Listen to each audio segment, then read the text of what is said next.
You play as Spider-Man.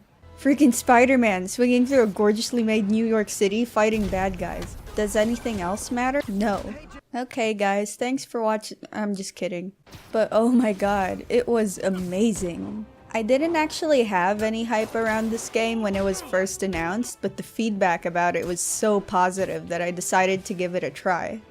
And eventually work on this video, which I didn't plan to do.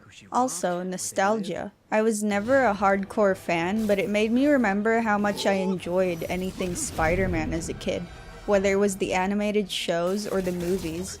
I actually played a PS2 Spider-Man game as a child, and while I do remember enjoying it, I wanted to play a Spider-Man game that gave me freedom. Eventually, I moved on and forgot about my thing for superheroes, including Spider-Man. Fast forward to like 10 years or so and wow, this game smacked me in the face and made me remember how much I wanted a Spider-Man game like this to come out when I was in my Spidey loving phase. It even brought back my fondness for the series. But enough about tragic tales of forgetting childhood fandoms. Web swinging in this game is so good. It's crazy how many different animations Spider-Man has just to traverse through the city. When I felt like I might go splat on some building, he does a completely different animation and it's just so satisfying. Did I mention it's satisfying? I didn't even mind spending most of my playtime swinging through the streets. Turning the radio towers on to unlock sections of the map wasn't too bad as well. Actually no, it's tedious. But the beautiful city and the web swinging made up for it. Plus, seeing random NPCs get all excited when I land as freaking Spider-Man on the street was so fun. Spidey? Hey, are you really him? Come on, prove it. Do something spidery. When I was in the right position, of course. Combat was highly entertaining. It's done in a beat-em-up style with various gadgets at Spidey's disposal. I don't thoroughly explore gameplay mechanics down to the smallest detail, but players who love having a ton of options to tweak around with will have fun with Spider-Man's system. There are also different suits for Spider-Man, each with their own abilities.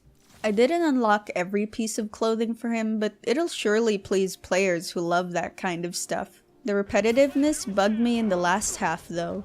I didn't like going through the same sequences so many times because they overstayed their welcome. But of course, it's to be expected because they don't provide that ooh, ah value like the first time I saw them. Despite that, it was still really fun. I enjoyed the story too. It had a lot of typical superhero tropes, but it got surprisingly deep, especially in the later parts. There was one thing that bugged me though. I couldn't help but notice the direction of certain cutscenes. A lot of times a scene would just fade out.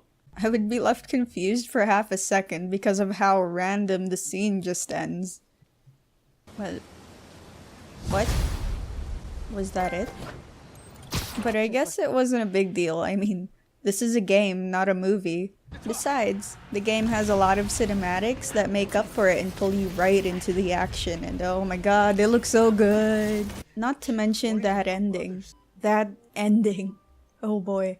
If they improve upon the first game, I'll definitely drop whatever I'm doing to grab the sequel.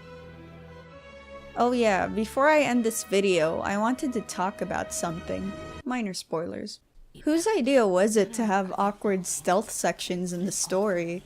One minute I would be jumping around fighting bad guys as Spider-Man, then all of a sudden I'm thrown into some Metal Gear section and forced to crouch past guys who are blind as a bat. Huh? Who's there? Stay alert. I think we got company. Control, I saw something. I mean, it made some narrative sense, but oh dear god, why? Thanks for watching. Let me know what you thought about the video in the comments section below. I know this video's short. I wanted it out a bit earlier last September, but my bad college schedule and terrible time management delayed it so much. But the good news is I've been adjusting more and more each day. So yeah, that's a good thing. Anyway, I'm hoping to upload more, at least whenever I can. And I think that's all I have to say right now. I hope all of you would look forward to it.